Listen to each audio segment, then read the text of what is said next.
Okay, so picture this, a web browser that doesn't just show you the internet, but actually uses it for you. That's the huge promise behind ChatGPT Atlas.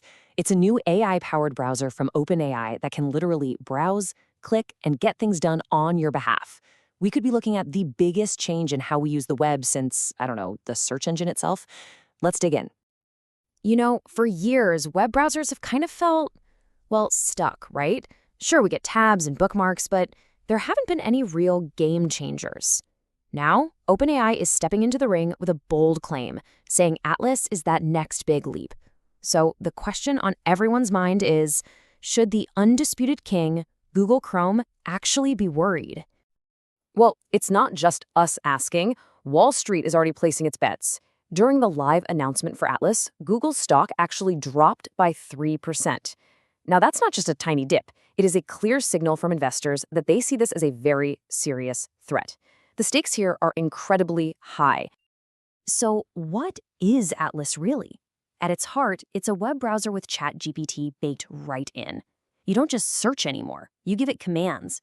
The AI can summarize pages for you, remember what you've looked at before, and, as you can see here, it can even take control to complete tasks for you. So in this explainer, we're going to dive deep. We'll break down exactly what makes Atlas so different, we'll see if it actually works in the real world, and then we're going to zoom out and look at the massive implications this could have for the entire internet. All right, first things first, let's look at the basics. The good news is, getting started with Atlas won't feel totally alien. It's designed to be familiar on the surface, but it's what's running under the hood that makes it so radically different.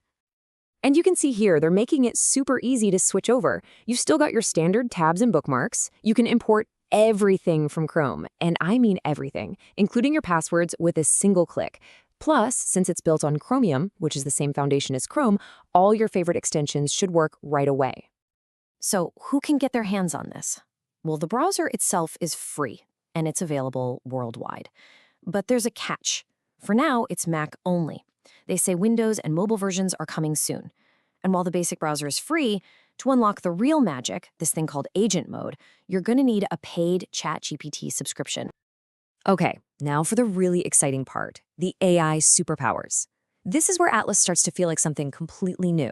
It's not just about viewing websites anymore. It's about interacting with them in a whole different way, all thanks to 3 core AI features. The first big thing you'll notice is the URL bar. It's not just for websites anymore. It's basically a chat bar. Yeah, you can still type in a web address, but you can also just ask it a question, like, what's the weather in London? And get a direct answer, not just a bunch of blue links. It turns search from a chore into a conversation. Let me ask you something. Have you ever been in this situation? You find a great article, you read it, you close the tab, and then, poof, it's gone. Lost forever in the black hole of your browser history. Well, Atlas has a pretty brilliant solution for this. So check this out. The reviewer just typed in a really simple, natural question about something they were looking at the day before.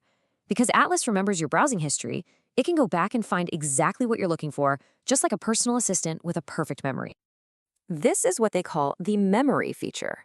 It basically creates a searchable record of your digital life. But I know what you're thinking. What about privacy? If the idea of your browser remembering everything you do kind of creeps you out, don't worry. As you can see right here, you can easily just turn it off in the settings. But honestly, the real game changer, the feature that feels like it's straight out of science fiction, is agent mode. This isn't just about answering your questions. This is an AI that can literally take control of your browser, moving the cursor, typing in forms, and navigating websites to get things done for you. This is where things get truly futuristic. Let's look at a simple example. The user tells the agent, go buy me some on Amazon, and boom, the AI takes over. It searches Amazon, it scrolls through product pages to find what you want, it clicks add to cart, and then it hands control back to you for the final checkout. It's a little taste of a future where you can just delegate all your boring online chores. But of course, with any new piece of tech this ambitious, it's not all going to be perfect right out of the box. So let's try to separate the hype from the reality and take a look at what it's actually like to use Atlas right now, including some of the early problems people are running into. So what's the verdict so far? On the plus side, people are loving the clean, minimalist design. The memory feature is a genuine game changer, and agent mode, even though it's still early days, has massive potential. But it's not all sunshine and roses. The browser can feel sluggish, and honestly, for simple stuff, it's often just faster to do it yourself. And there's a big security issue we really need to talk about. It's called prompt injection, and it is a really serious threat. Just imagine your AI agent visits a website, and that website has hidden code that secretly tells your agent to ignore your instructions and do something else entirely. That could mean buying things you don't want, or even compromising your personal info. It's a huge hurdle that OpenAI has to figure out. But look, beyond the bugs and the security concerns, the launch of Atlas points to something way, way bigger. This is a glimpse into the future of the web, and it's a future that could look very, very different from the internet we use today.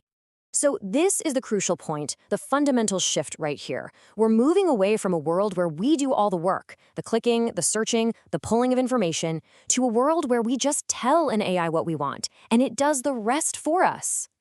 And this quote really just nails it, this idea of an agentic future. Imagine a world where you don't really browse the web anymore. You just talk to a bot, and it does all the heavy lifting for you in the background. That's the world this technology is pointing towards. And that brings us to the final massive question, a real million-dollar question, actually. If an AI is doing all the work for us, all the browsing, the reading, the summarizing, what happens to the internet as we know it? How do websites make money without ad revenue? How do creators get paid for their work?